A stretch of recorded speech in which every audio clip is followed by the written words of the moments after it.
Բարև ձեզ։ Ձեր հետևում Արեգտաս Մանուկյանի նկարն է, ով շարունակում է խոշտանգվել Նիկոլ Փաշինյանի Հայաստանում, պահվելով անմարդկային պայմաններում, զրկված լինելով անգամ իր անչափահաս դստերը տեսնելու, խոսելու հնարավորությունից մինչև անգամ, եւ գիտենք, որ դատավորները, կարծեմ արձակում են եւ ասեք, ինչի մասն է խոսքը, ինչ է տեղի ունենում, այս խոշտանգման հետ կապված ազգային ժողովում է տեսնում ենք ձեր գործընկերները բարձրաձայնում են այս հարցը, բայց դե իհարկե ԿՓԱ-ականները շարունակում են թափահարել իրենց ժող բաստիոնի մասին։ Սկսենք Արեգնազ Մանուկյանից, ճիշտ նկատեցիք խոշտանգում, այլ ձև բնութագրել Արեգնազ Մանուկյանի հետ տեղի ունեցողը դժվար է բացատրել, քան խոշտանգում, հոգեբանական խոշտանգումը, ինչպես գիտեք, դատավոր Մանվել Շահվերդյան, եթե չեմ սխալվում, անունը որ Մանվել է, ազգանունը հավանաբար Շահվերդյան, որոշում է կայացրել, որ Արեգնազ Մանուկյանին խիստ ռեժիմով կալանավորեն, դա ենթադրում է նաև իր 13-ամյա երեխայի հետ շփման բացառում եւ 86 տարեկան մայրիկի հետ էլի շփման բացառում, որևէ կարգի շփում, դա լինի զանգել, այցելություն, որևէ բան չկա։ Ինչպես Տաթևիկ Սողոյանը փաստաբան նշեց, նույնիսկ մարդու իրավունքների պաշտպանի գրասենյակի հոգեբանների հետ հոգեբանները աշխատել են երեխայի հետ եւ երեխան իրոք շատ ծանր է տանում այս ամեն ինչը, հոգեբանական տրավմաներ, որը վերականգնելը հետագայում շատ դժվար է լինելու եւ այս հոգեբանական էմոցիոնալ ցավը, որ պատճառում է ռեժիմը Արեգնազ Մանուկյանին, երեխային մորը, հարազատներին, գործընկերներին եւ այլն, սա ըստ էության հոգեբանական խոշտանգում է, սա ենթակա է դատապարտման բոլոր կարգի ինստիտուտների կողմից, սկսած հասարակական կազմակերպություններ, եթե դրանք իրականում լինեին, ապա մեծ աղմուկ բարձրացրած կլինեին, բացառությամբ 1-2-ի եւ նաեւ մարդու իրավունքների պաշտպանի գրասենյակ եւ այլ ինստանցիաներ պետք է այս ամեն ինչով հետաքրքրված լինեին, բայց մենք տեսնում ենք բոլորովին այլ իրավիճակ, երբ վերաքննիչ բողոքով Արեգնազ Մանուկյանի փաստաբանը դիմում է վերաքննիչ դատարան, սակայն առաջին ատյանի դատարանից ալարում են, չեն ուզում, դիտավորյալ, ես չգիտեմ ինչպես բացատրեմ, իմ տպավորությամբ այստեղ դիտավորություն կա, կարծեմ 10 օրից ավել է, ձգձգում են գործի ուղարկումը վերաքննիչ դատարան, որպեսզի վերաքննիչ դատարանը քննի առաջին ատյանի դատարանի կայացրած որոշումը եւ հասկանա թե ինչու է նման անմարդկային, խայտառակ, հակամարդկային ապօրինի որոշում կայացվել Արեգնազ Մանուկյանի հետ կապված եւ միգուցե չնայած ես Նիկոլ Փաշինյանի դատական համակարգից որևէ ակնկալիք չունեմ, բայց միգուցե ռեժիմի թուլացում տեղի ունենա հաշվի առնելով այդ էլի կրկնեմ այդ խայտառակ անմարդկային վերաբերմունքը Արեգնազի եւ նրա ընտանիքի անդամների նկատմամբ։ Նաեւ Տաթևիկ Սողոյանը շատ հետաքրքիր Արեգնազ Մանուկյանի փաստաբանը հետաքրքիր դիտարկում արեց, որ սրանով շանտաժի էլեմենտ է ինքը տեսնում Արեգնազ Մանուկյանի գործում, այն առումով, որ Արեգնազ Մանուկյանին նախ նշում է, որ ձերբակալել են բացառապես ենթադրությունների հիման վրա, այսինքն մի օպերքննիչ կամ չգիտեմ ինչ ենթադրություն է արել, որ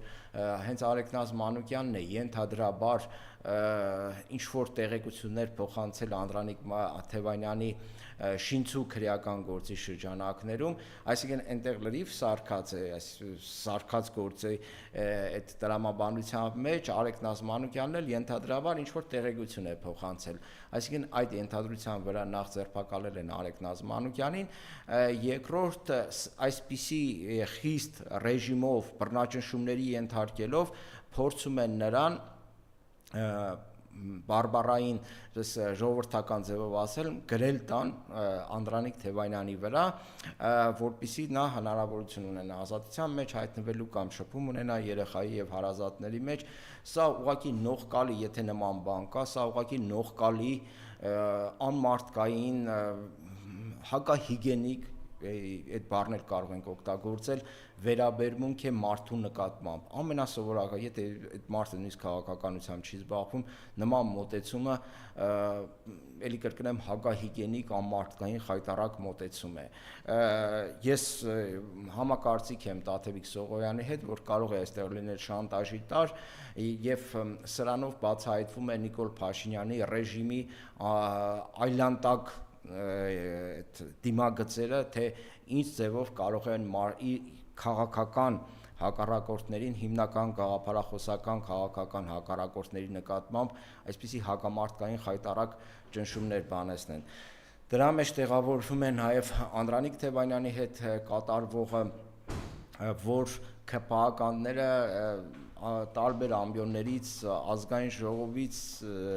մինչև լրատվական հարթակներ բերանները շաղ են տալիս Անդրանիկ Թևանյանի հետ կապված, ինչ է այստեղ տեղի ունենում։ Ես մի անգամ գրել եմ այդ մասին, այստեղ էլ ասեմ, ուրեմն շինց ու քրեական գործով ձերբակալում են Անդրանիկ Թևանյանին, մեծ աղմուկ են բարձրացնում, շինց ու քրեական գործն էլ սկսվում է Փաշինյան Նիկոլի հրապարակային հայտարարությունից հետո, որից հետո արդեն ուժային կառույցները անցնում են գործի, իբր լրտեսություն, պետական դավաճանություն, պետական գաղտնիք, ինչ-որ ահասարսուր բաներ են խոսում, եւ դա անում են այն պատճառով, որ իրենք Գեբելսի, Հիտլերի հիմնական գաղափարախոսներից Գեբելսի հոգեզավակներն են, որը ասում էր, որ ինչքան մեծ լինի սուտը, այդքան մեծ է հավանականությունը, որ մարդիկ դրան կհավատան։ Հիմա նույն սկզբունքով իրենք են աշխատում, այդպիսի համբագորկոր քրեական գործ են սարքում Անդրանիկ Թևանյանի վրա, հետո ժողովրդին տիրաժավորում են այդ ամեն ինչը, հետո ասենք Ալեքսանյան Վահագնն անունով ինչ որ մի երևույթ ԿՊՇ-նիկ падգամավոր կանգնում է ազգային ժողովի ամբիոնի դիմաց եւ հղում է անում այդ քրեական գործին եւ ինչ որ բաներ է խոսում, արդեն էական էլ չի ինչեր է խոսում, սա ցույց է տալիս հիմնական նպատակներից մեկը քրեական գործի, այն է սարքել շինց ու քրեական գործ, շատ անշնորհ, շատ փնթի կերպով, բայց միայն այդ գործի արկայությունը իրենց թույլ է տալիս հղում անել այդ գործին եւ արատավորել քաղաքական գործիչ, հասարակական գործիչ Անդրանիկ Թևանյանի բարի համբավն ու պատիվը։ Այսինքն վարկաբեկել Անդրանիկ, փորձել վարկաբեկել Անդրանիկ Թևանյանին, Մայր Հայաստանին, Արեգնազ Մանուկյանին, սա գիտեք ինչի է նման, ասենք Նիկոլ Փաշինյանից հետո ենթադրենք կամ հետո վերցնենք, գալիս է մի էլ ավելի ավտորիտար, էլ ավելի կոշտ իշխանություն, հիպոթետիկ իրավիճակ են վերցնում ու հետապնդում է ԿՊԱ-կաններին այն մեթոդներով, ինչ մեթոդներով իրենք հետապնդում են իրենց քաղաքական հակառակորդներին հիմա եւ Վահագն Ալեքսանյանին օրինակ սկսում են մեղադրանք են ներկայացնում բռնաբարության համար եւ տանում նստացնում են 2 ամսով, հետո էլի 2 ամիս առաջացնում են, ավելացնում են, ու այստեղ կարևոր չի նա արել է թե չի արել, բայց կա քրեական գործ, պատկերացրեք, ասենք պաշտոնապես այդ գրել են, ստորագրել են, ինչ որ գործողություններ են արել, բայց այդ մարդը կապ չունի բռնաբարության հետ։ Բայց իրեն մեղադրել են արդեն, կա քրեական գործը, ու ժողովրդին տիրաժավորում են ամենաբարձր մակարդակով, որ տեսեք, այսպիսի բան կա, հենա քննչականը, դատախազությունը, ոստիկանությունը, ԱԱՑ-ն, այդ ամեն ինչի մասին խոսում են, ինչ որ բան գրել ճժել են, ու այդ ռեժիմի հիպոթետիկ հաջորդ ռեժիմի տարբեր ներկայացուցիչներ հայտարարություններ են անում, թե տեսեք ինչ դիմագիծ է ունեցել ԿՊԱ-կան իշխանության կարգառու ներկայացուցիչները, ասենք մեկը զբաղվում է բռնաբարությամբ, մյուսը չգիտեմ ինչով, ու դրանով փաստացի տեղի ունենում վարկաբեկման, քաղաքական յուրահատուկ խոշտանգման ակտ, պրոցես։ Հիմա նույն բանը ուղղակի այստեղ Անդրանիկ Թևանյանի վրա սրանք կարել են պետական գաղտնիք, լրտեսություն, ասարսուր բարեր պարունակող քրեական գործ եւ դրան հղում անելով իրենք փորձում են ելի եմ կրկնում վարկաբեկել Անդրանիկ Թևանյանին, Արեգնազ Մանուկյանին, Մայր Հայաստանին եւ այստեղ շատ լավ հակադարձում է արել Անդրանիկ Թևանյանը, նա ասել է Երևան քրեակատարողական հիմնարկից հրապարակած մի հոդվածներից մեկում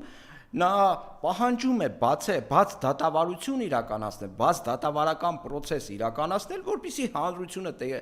տեսնի, թե ինչ գործի հետ իրենք գործ ունեն,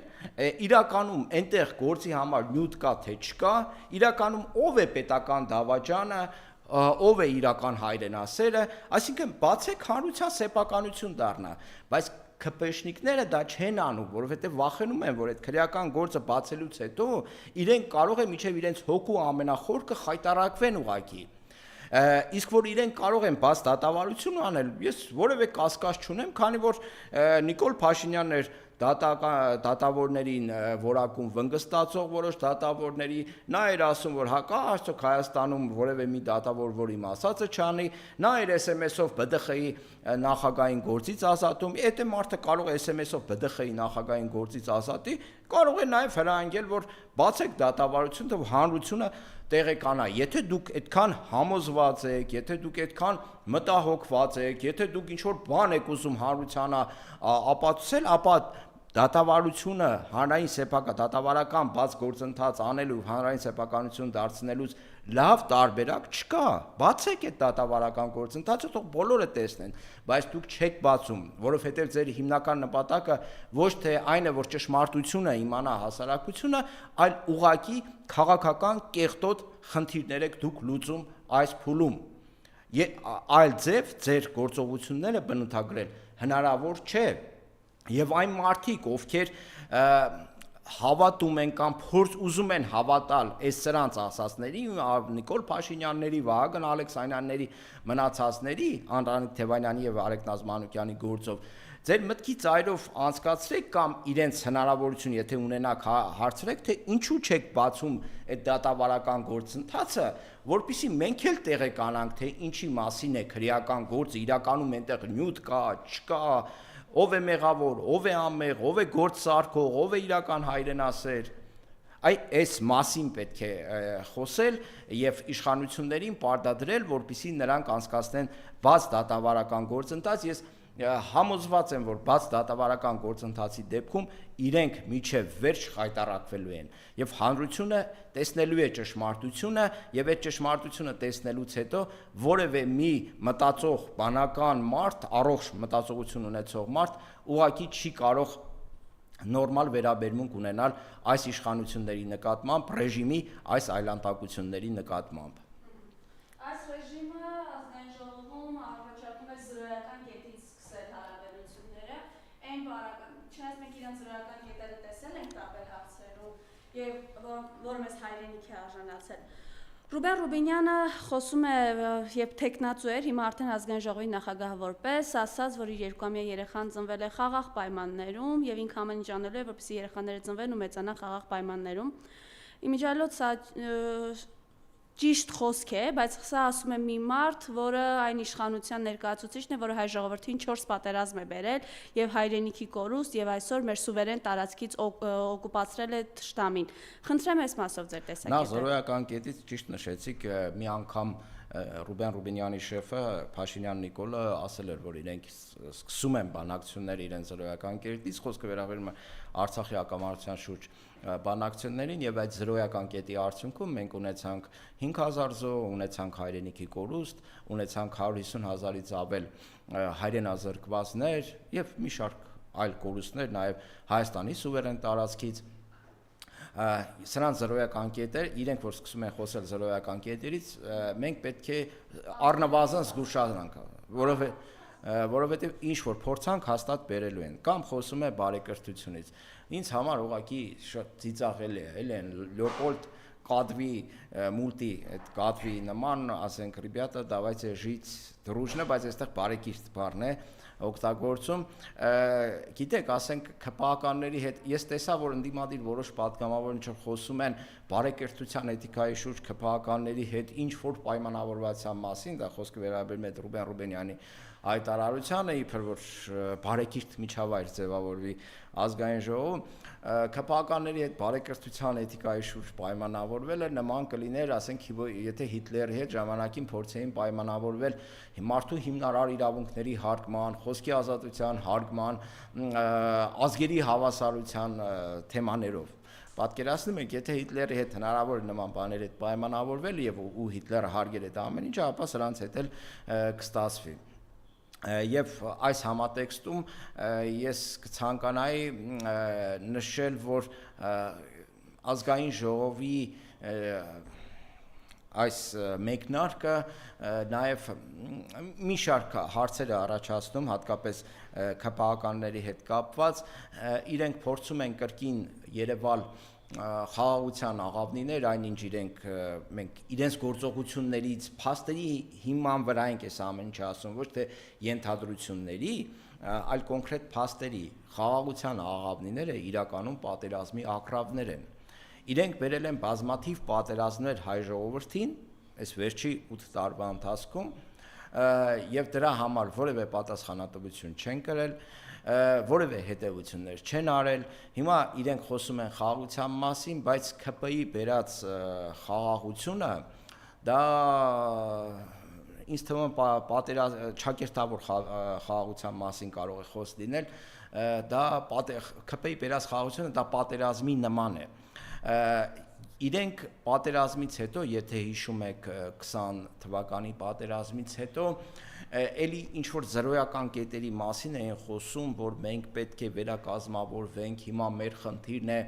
պաշտպանել Հայաստանի սուվերեն տարածքները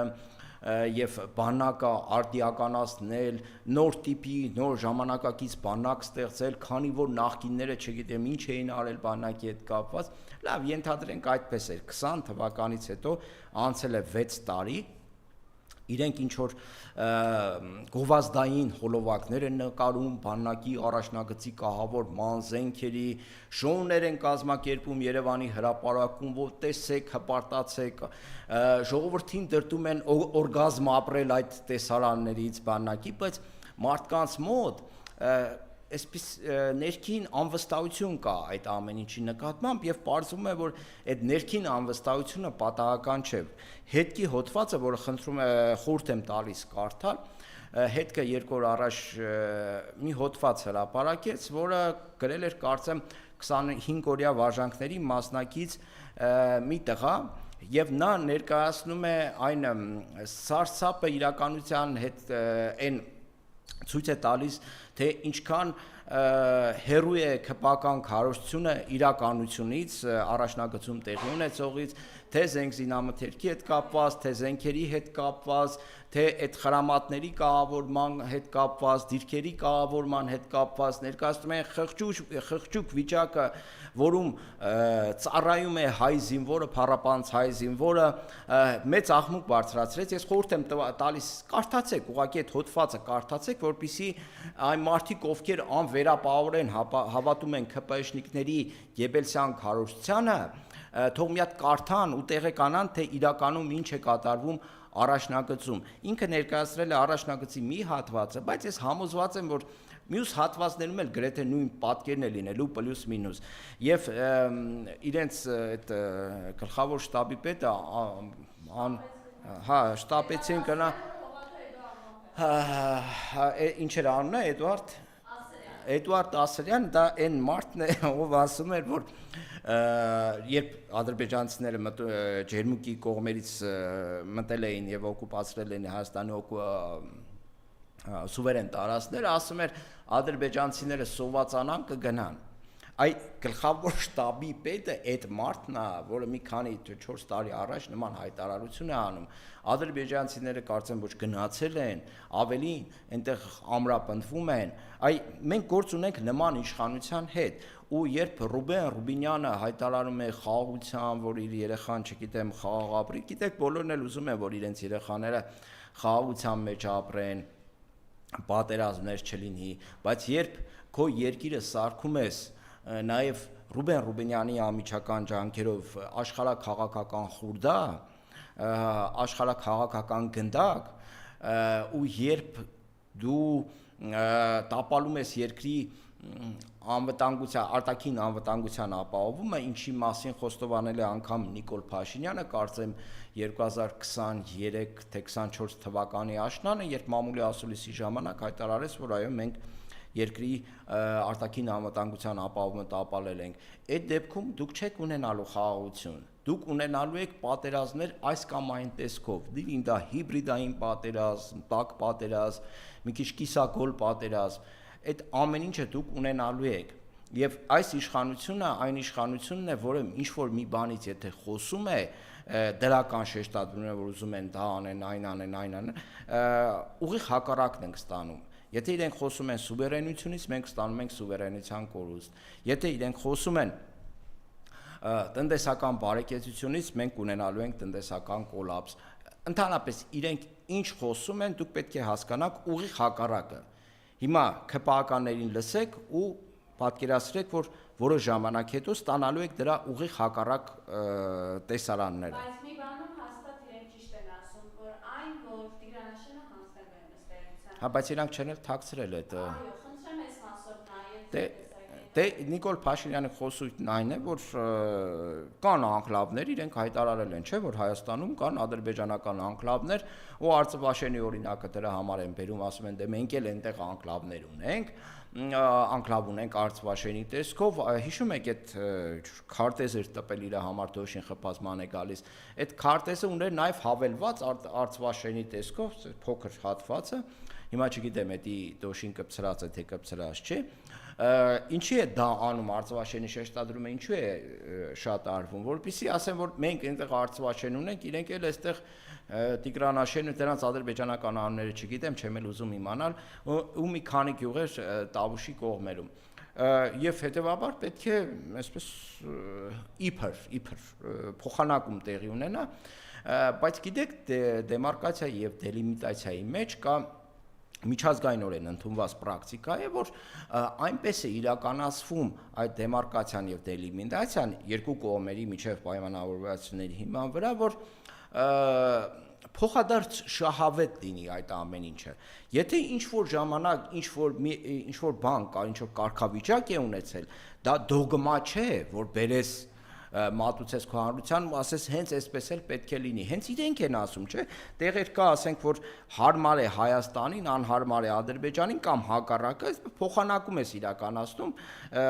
հավասարազոր փոխանակման մասին է խոսքը, շատերն են այդ ամեն ինչը օգտագործում։ Եւ ստանում ես փոխշահավետ իրավիճակ։ Հիմա եթե դու չես կարողացել ու չես էլ կարողանալու Ալիևին ինչ-որ բան համոզես, որովհետեւ դու կներես այդքան չկաս, որ Ալիևին ինչ-որ բան պարտադրես, ինչ-որ փոխշահավետ գործարք պարտադրես, Ալիևը ինչ ձևով ցանկանա անցկացնել այդ դեմարկացիան եւ դելիմիտացիան, այդպես էլ անցկացնելու է։ Ալիևին պետք է, որ ինքը Հայաստանի, բուն Հայաստանի տարածքում ունենա անկլավներ, ինքը դա ստանալու է։ Ես դատում եմ իրենց հռետորաբանությունից։ Իրենք դա ստանալու են նաև այն բանի համար, որպեսզի Հայաստանի ներսում ունենան ազդեցության լծակներ։ Այդ անկլավները, որ ունեցան իրենք, եթե հասնեն իրենց նպատակին, ինչ է կարծում, այդպես դատարկ թողնելու են գրան, չէ, բերելու են այդտեղ խիտ բնակեցնելու են ադրբեջանցիներով այդ մասերը։ Եվ նաև դրանք Ադրբեջանին կապող հատվածները բնակեցվելու են ադրբեջանցիներով։ Դա առաջ տեսանելի հեռանկարում իրականացվող գործընթաց է։ Եվ երբ հիմա ասում են, դե այդ 300,000 ադրբեջանցիները, 100,000 ադրբեջանցիները ուր են չկան, դա այդպես չի, էլի, որ ասենք 10 օր հետո այդ ադրբեջանցիները պետք է լինեն կամ 1 ամիս հետո պետք է լինեն, եթե դուք նայում եք 1920 թվականից մինչև 1900 օրինակ 70-ական թվականների Հայաստանի քարտեզները ինտերնետում հասանելի է, տեսեք, այնտեղ օրինակ Արցախը կապված է Հայաստանի հետ, այսինքն ճանապարհ կա, որը պատկանել է Հայաստանին, Արցախաշենը անկլավ չի եղել, էլի կապ է ունեցել Հայաստանի տարածքի հետ, բայց ժամանակին Տիգրանաշեն չի եղել, այնտեղ Խերիմլի չգիտեմ ինչ այդ թուրքական անուններով գյուղեր չեն եղել, ուղղակի ադրբեջանցիները կամած եկել բնակվել են ու որոշ ժամանակ հետո ինչ-ինչ ճանապարհներով, անգամ ասում են նաև կաշառքի տարբերակով մի քանի կոպեկ կոմունիստ ղեկավարներին փող են տվել եւ ասել են լավ կլինի էսի համարվի Ադրբեջանի անկլավ, որովհետեւ դե ասենք ադրբեջանցիներ են եւ այլն, կապը այնտեղ ավելի շատ է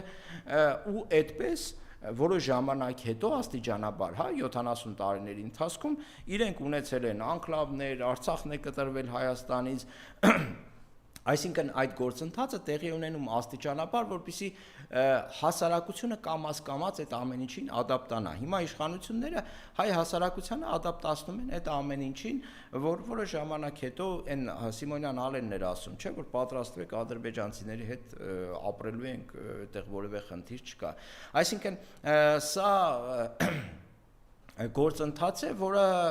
Ալիևը պարտադրում է եւ սրանք իրենց վրա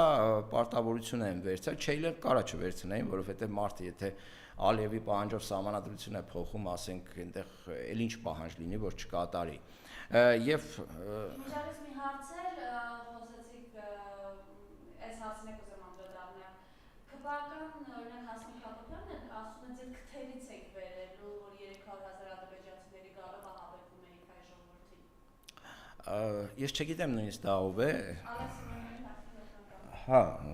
երևի падգամավոր կլինի, հա, հիմա։ Ես չգիտեմ դա ով է, բայց իրենք հայ ժողովրդի քթից արդեն 8 տարի է բերում են, այնպես որ էլ ինչով կարող են վախեցնել։ Պատերազմներ բերեցին, պատերազմներով վախեցրեցին, քաղաքական բռնաճնշումներ բանտերը քաղբանտարկյալներով լցնել արեցին, մնացել է երևի միայն պատվիրված քաղաքական սպանությունները, փողոցներում ընդդիմադիրների ծեզ չարտ, դա էլ կարծում եմ լրագրողների անհայտանալ, լրագրողներին խփել, դա էլ ես կարծում եմ, որ այս տեմպերով եթե գնա ժամանակի հարց է, դա էլ են անելու եւ այս ամեն ինչի ֆոնին բարեկրթության, էթիկայի մասին խոսելը ԿՊԱ-ականների կողմից առնվազն ծիծաղելի է եւ ես ուզում եմ այս համատեքստում մեկ կարևոր նկատառում անեմ, խոսքը վերաբերում է ազգային ժողովի 9-րդ գումարման ազգային ժողովի այս առաջին նստաշրջանին, ես ակնկալում էի, որ այնտեղ հիմնականում պետք է քննարկվեն այնպիսի խնդիրներ, որոնք շատ արդիական են մեր հասարակության համար, դա երկու խնդիր է, ըստ իս տնտեսական դժվարությունները, որը կարող է Հայաստանը հանգեցնել կոլապսի, տարվա վերջ կամ հաջորդ տարվա գարնանը եւ դրան դիմագրավելու դիվանագիտական, տնտեսական, քաղաքական էֆեկտները եւ ԿՊԱ-ական ասումը ներդրումային այնպեսի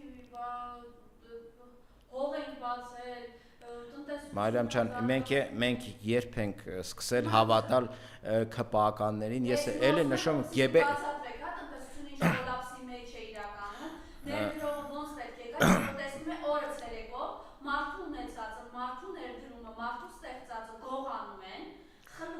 Հիմա այդ հերթով ասենք, նախ ԿՊԱ-ականներին հավատալու հետ կապված, օրինակ Գեբելսը եթե ԿՊԱ-ականներին տեսներ, կարող է ինֆարկտ ստանալ, որովհետև իրենք ստախոդությամբ իրենք երազանցողներ են հայտնվել Հայաստանում եւ օրինակ բերեմ, հա, Գևորգ Պապոյան անունով պատգամավորը կանգնում ասում է ձկնապուծություն արտահանման հետ կապված խնդիր չունի, երկրորդ օրը ձկնապուծությամբ զբաղվողները հայտնվում են կառավարության դիմաց, հետո ասում են դե ապահովի Ինչի մասին ես խոսում, չեն կարողանում ապահովել, հիմա ինչ-որ խնդիրներ, այդ կարծում եմ Զարթուղի ճանապարհներով էլ կբացահայտվի, կփակեն, փորձում են Վրաստանի միջոցով, Ղրղստանի միջոցով օրինակ Ծիրանը, Ուզբեկստանի միջոցով, այն օրը կարդացի, որ 40% Ծիրանի արտահանում է տեղի ունեցել Ուզբեկստանը ինքը Ծիրան աճեցնող եւ արտահանող երկիր է եւ դա հուշում է այն մասին, որ գտնվել են ինչ-որ ճանապարհներ, օրինակ Ծիրան Ուզբեկստանի միջոցով, այսինքն Ռուսաստան է մտնում, այսինքն չեն գտել իրենք այլընտրանքային շուկաներ եւ էլի Զարթուղի ճանապարհները մեկ Ուզբեկստանի միջոցով ենթադրում եմ, հա, այսինքն ինչի պետք է 40% Հայաստանի Ծիրանը գնա Ուզբեկստան անտրամաբան մրգի երկիր է, ուզբեկները հաստատ հայկական Ծիրանի հույսին չէին մնա, էլի։ Եվ հետո կարդում ենք, որ Վրաստանը պատմական մաքսիմումի է հասցրել ձկան արտահանումը Ռուսաստան, սա ինչի մասին է խոսում, սա խոսում է այն մասին, որ շատ հնարավոր է փորձում են Վրաստանի միջոցով արտահանում իրականացնել։ Ես բան չունեմ ասելու, սրանք միջոցառումներ են, որ կարող է փրկել որոշ տնտեսվարողների, բայց սա երկարաժամկետ չի կարող լինել, որովհետև այս ամեն ինչը կբացահայտվի, այդ ճանապարհն էլ կփակեն, այսինքն պետք է գլոբալ պայմանավորվածություն խնդիրների գլոբալ հանգուցալուծում տալ, երբ դու գնում ես առճակատման, երբ դու հայտարարություններ ես անում ամպագորգոր, ավետում ես կամ հայտարարում ես ՀԱՏՄ-ի գործառման մասին, երկաթգիծ ես փորձում հետ վերցնել ռուսներից, տարատեսակ փոքր ու միջին կծոցներ ես անում Ռուսաստանի նկատմամբ, դա ամենևին չի խոսում, որ դու պատրաստվում ես, դու ինքնիշխան ես ու պատրաստվում ես այդ քայլերով հարաբերություններ վերականգնել, լուծել հազարավոր, տասնյակ հազարավոր մարդկանց խնդիրները, ովքեր ներգրավված են գյուղատնտեսական այդ մթերքների արտադրման եւ մշակման մեջ, լոգիստիկ այդ համակարգում բեռնատարների երևի հարյուրավոր հազարավոր վարորդներ լուրջ խնդիրների առաջ են կանգնած, ձկնաբուծարաններում աշխատողները եւ դրանց տերերը էլի լուրջ խնդիրների առաջ են կանգնած, ծաղիկ աճեցնողները էլի կրկին շատ լուրջ խնդիրների առաջ են կանգնած, այսինքն այդ ժամանակավոր քայլերով խնդիր չի լուծվում, խնդիրը լուծվում է ստրատեգիկ հերանեկարում ստրատեգիկ պայմանավորվածությունների հիման վրա, բայց փորձը ցույց է տալիս, որ գործող իշխանությունը այդ առումով նրա օգտակար գործողության գործակիցը գրեթե զրոյական է։ Հիմա ես չգիտեմ իրենք դիտմամբ են անում, չունեն ուղեղի համապատասխան գործ բջիջներ, որ կարողանան այնպիսի որոշումներ կայացնեն, որ տասնյակ հազարավոր մարդիկ այդ ամեն ինչից չտուժեն, դա էական էլ չի, եթե մարդ աճեցրել է վարկ է վերցրել, լոլիկ է աճեցրել, ձուկ է բուծել այնտեղ, ծաղիկ է աճեցրել ու հիմա կանգնել է հսկայական ֆինանսական խնդիրների առաջ, իր համար ամենևին էլ էական չէ, Նիկոլ Փաշինյանը ու Գևորգ Պապոյանը անընդունակ են ինչ-որ խնդիր լուծելու, դիտմամբ են անում, իրենք թքած ունեն այդ ամենի տնտեսվարողների էլ, իրենց խնդիրների վրա էլ, թե մեկ այլ պատճառ կա։ Խնդիրն այն է, որ այդ մարդիկ հիմա ունեն այդ խնդիրը եւ այդ խնդիրը պահանջում է ստրատեգիական լուծում։ Ստրատեգիական լուծումը Ռուսաստանը տեսնում է հանրաքվեով, ասում է՝ «Արա հանրաքվե» եւ թող ժողովուրդը որոշի, ԵԱՏՄ եք գնում, թե մնում եք ԵԱՏՄ-ում, թե գնում եք Եվրոպական միություն, որտեղ ձեզ չեն էլ սպասում։ Ընդհանրապես դուք այնտեղ որևէ մեկին պետք էլ չեք։ Ու այնտեղից որևէ մեկը չի էլ ասել, որ Հայաստան մենք պատրաստ ենք ինչ-որ բան անելու։ Այն որ ծիրանի ջեմ են փակում ինչ-ինչ տոտաներ եվրոչինովնիկ, դա ամենևին չի նշանակում, որ ծիրանը ձեր այնտեղ վաճառվելու է։ Եթե վաճառվելու լիներ, ինչ-որ բան կվաճառվեր, բայց մինչև հիմա չի վաճառ, չի էլ վաճառվելու։ Այն ծավալներով, ինչ ծավալներով վաճառվում է Ռուսաստանում, որևէ միտեղ չի վաճառվելու այդ ամեն ինչը։ Եվ այս համատեքստում ես ակնկալում եմ, որ խորհրդարանում հենց այդ խնդիրները նախ առաջերտին պետք է բարձրացվեր, կարծում եմ երևի ժամանակ ունենան առաջիկայում շեշտադրումներ անել այդ մասին, որովհետև էլի կրկնեմ, մեր սպասում է տնտեսական կոլապս այս տեմպերով։ Վերջի տարիներին, եթե ուշադիր լինեք, հայկական տնտեսությունը այն աճի մասին, ակտիվության մասին, որ իրենք խոսում են, 3 կարևոր գործոնների վրա է աճել։ Դա ռուս-ուկրաինական հակամարտություններ, որի հետևանքով ֆինանսների, գործարարների ահավոր մեծ ներհոսք տեղի ունեցավ Հայաստան, դա նաև կապիտալ է, բանկերը սկսեցին աճել, տնտեսությունը սկսեց ակտիվանալ, դա Նիկոլ Փաշինյանից եւ նրա չինովնիկներից որևէ կերպ կապված գործընթաց չէր։ Եթե նորմալ իշխանություն լիներ, ավելի նորմալ կօգտագործել այդ հնարավորությունները երկարաժամկետ տնտեսական աճի նախադրյալներ ստեղծելու համար։ Բայց քանի որ սրանք են ուղղակի այդ փողից արբեցած, այդ ամեն ինչը տեսան, առանձնապես որևէ գործողություն չարեցին այդ տնտեսական աճը հերանեկարային սարքելու, այդ նույն ասած այլընտրանքային շուկաներ գտնելու, նմանատիպ դիվերսիֆիկացիոն գործընթացներ անելու համար։ Դու այն ժամանակ անեին, եթե իրենք ուզում էին դիվերսիֆիկացիա, եթե իրենք ուզում էին այդ չափով կախված չլինել Ռուսաստանից, բայց Նիկոլ Փաշինյանի օրոք է Ռուսաստանից ապրանքաշրջանառության տեսանկյունից կախվածությունը հասել շատ բարձր, կարծեմ 70-80%-ի։ Հենց իր օրոք է հասել։ Հիմա որ իրենք խոսում են դիվերսիֆիկացիայի մասին, ես ուղղակի ծիծաղում եմ այդ ամեն ինչի վրա։ Եվ վերադառնալով երկրորդ գործոնին այդ երկրորդ գործոնը արդեն ոսկին էր, որ ոսկին Ռուսաստանից գալիս էր, այստեղից արտահանվում էր դեպի Արաբական Միացյալ Էմիրություններ, արաբական երկրներ եւ այլն։ Որոշ ժամանակ դա խթանեց, հետո հիմա մտել է տևական ժամանակ էլ անշարժ գույքի այդ շուկան է։ Սրանք ժամանակավոր բնույթ են կրում եւ արդեն գնում են անկման, այսինքն Երևանում կառուցվել է այնքան բնակարան, այնքան բնակ մակերես, որ այդտեղ նույնիսկ ապրողել չեն գտնելու, այսինքն այդ կապիտալը այլևս լիկվիդային չի դառնալու, հատկապես ծայրամասերը կենտրոնամերձ հատվածներում հնարավոր ինչ-որ բան աշխատի, բայց դրանից ինչքան հեռանում է, այդքան կապիտալը ոչ լիկվիդային է դառնում։ Ու այս անկման, այս անկումը ուշ թե շուտ տեղի է ունենալու եւ մենք հասնելու ենք իրենց զրոյական կետին, զրոյական ակտիվությամբ,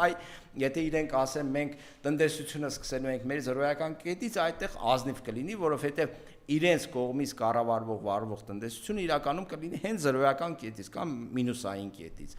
Եվ այս ամեն ինչի մասին մեր հասարակությանը պետք է տեղեկացնի, որ իրենք գոնե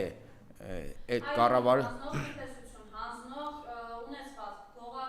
բայց իշխանություն պահող ամեն գնով իշխանություն։ Դες ամեն ինչ արում է, որ իշխանություն պահի։ Եվ գիտեմ շտապում եք մի վերջին հարցեր։ Հայկ Կոնջարյանի կնոջ $10,000 աշխատավարձերն է, որ ասում են կոռուպցիա պոզով կոչով, ինչով է լինում, խնդրեմ։ Հայկ Կոնջարյանի հետ կապված տեսեք, այդ մարդը ես չէի լուզել նման կարգի անձնավորությունների անդրադառնալ, բայց քանի որ հիմա տվել են ազգային ժողովի փոխնախագահ, տեսեք ինքը իրեն ներկայացնում էր հիմա էլ է ներկայացնում երևի այդպես անարդարությունների, կոռուպցիայի, նեպոտիզմի դեմ պայքարի առաջնամարտիկ տենց պաթետիկ ելույթներ է ունենում, խուճուճ ինչ-որ փորձում է հասարակության աչքին երևալ ազնիվ գաղափարական ինտելեկտուալ ոճի քաղաքական գործիչ, բայց բացվում է ինչ օպորտունիստ, այսինքն մարդ, որը Լուսավոր Հայաստան կուսակցության կարկառու ներկայացուցիչ էր, տեսա, որ իշխանությունը անցնում է ՔՊ-ին կամ անցել է ՔՊ-ին, միանգամից թռավ ՔՊ-ի գիրկը եւ փորձում է ՔՊ-ում կարիերա անել եւ այդ կարիերան դրսեւորվում է տարբեր երևույթներով, օրինակ, ասենք, կնոջը դասավորել հայփոստում,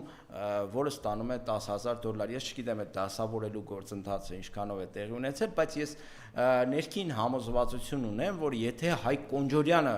չլիներ ԿՊԱ-ական եւ այնտեղ ինչ որ դիր չզբաղեցներ, նրա կինը չէր լինի հայփոստի ղեկավար եւ չէր ստանա այդքան աշխատավարձ։ Ինչ որ մեկը կասկածում է, որ ասենք եթե Հայկ Կոնջարյանը ԿՊԱ-ական այդ դիրքերը չունենար, նրա կինը կլիներ այդ պետական ընկերության գլխավոր տնօրեն եւ այդքան աշխատավարձ կունենար։ Համոզված եմ, չէ։ Եվ երկրորդ հանգամանքը եղբոր հետ կապված, ես համոզված եմ, որ նրա եղբայրը կպատժվեր որոշ գործողությունների համար, եթե լիներ սովորական քաղաքացի եւ չլիներ Հայկ Կոնջարյանի եղբայրը, նրան օրինակ թարմ օրինակ եմ բերում, հա, մամուլում կարդացի Քրիստինե Վարդանյանն էլ էր ասել, 1 տարով զրկել են վարորդական իրավունքից, հետո պարզվել է, որ չեն ուղարկել դատվածության մասին թուղթ ոստիկանությունից, չգիտեմ ինչ պատճառներով եւ 1 տարին դարձրել են 3 ամիս, հետո պարզվում է, որ նա դատված է եղել խարդախության համար, մամուլում այդպիսի բաներ կարդացի, ու այդ ես համոզված եմ, որ այդ ամեն ինչ ուրիշ ձևի կլիներ, եթե Հայկ Կոնջարյանը չլիներ իշխող ԿՊԱ-ական կուսակցության անդամ, օրինակ նա չէր կարողանա պարեկների ուղեկցությամբ ամենավերջին հայհոյանքները ուղղել ինչ որ մի անձնավորության հետ, որը իր նախկին ընկերն է եղել, չգիտեմ, ինչ որ գործեր են արել իրար հետ, հրապարակային, հա, հրապարակային նման բաներ ինքը չէր կարողանա անել։ Եվ այս համատեքստում ուղղակի ինձ համար արդեն Հայկ Կոնջարյանը վերջացած քաղաքական գործիչ է, սպառած քաղաքական կապիտալով, ուղղակի նա ԿՊԱ-ականներից հերթականն է, իդեմս, որի մենք տեսնում ենք, թե ինչի է իշխանություն ստանալուց հետո ինչպես են մարդիկ բացահայտվում եւ ցույց է տալիս, թե ինչն է եղել իրենց իրական նպատակը իշխանության հասնելու համար, դա հարստանալ, հասարստանալ, օգտագործել հանրային ռեսուրսները եւ իմ խոսքը ավարտեմ հայտնի Պանիկովսկու Բենդերի խոսքերով, ով մահախոսական է ասում Պանիկովսկու այդ շիրիմի մոտ, նա ասում է Պանիկովսկին նախկին սակագող էր, որը ձգտում էր ապրել հասարակության հաշվին եւ հասարակությունը անընդհատ մերժում էր Պանիկովսկուն եւ նա դա ծանր էր տանում։ Հիմա այս շատ քպականներ, երբ նայում ես միջև հեղափոխությունը, պայմանական սակագողեր, ճակերտավոր, որոնք միշտ ձգտել են ապրել հասարակության հաշվին, բայց հասարակությունը մերժում էր նրանց, բայց հիմա եկել են իշխանության, ապրում են հասարակության հաշվին, մեր վճարած հաշվին են, հարկերի հաշվին են, չէ, այնտեղ աշխատավարձեր եւ այլն, պարգևավճարներ, նմանատիպ բաներ ստանում եւ հասարակությունն էլ կողքից տենց գլուխը կախ նայում է այդ ամեն ինչին եւ փորձում է հասկանալ, թե այս շապիտո կրկեսը երբ է ի վերջո Հայաստանից գնալու։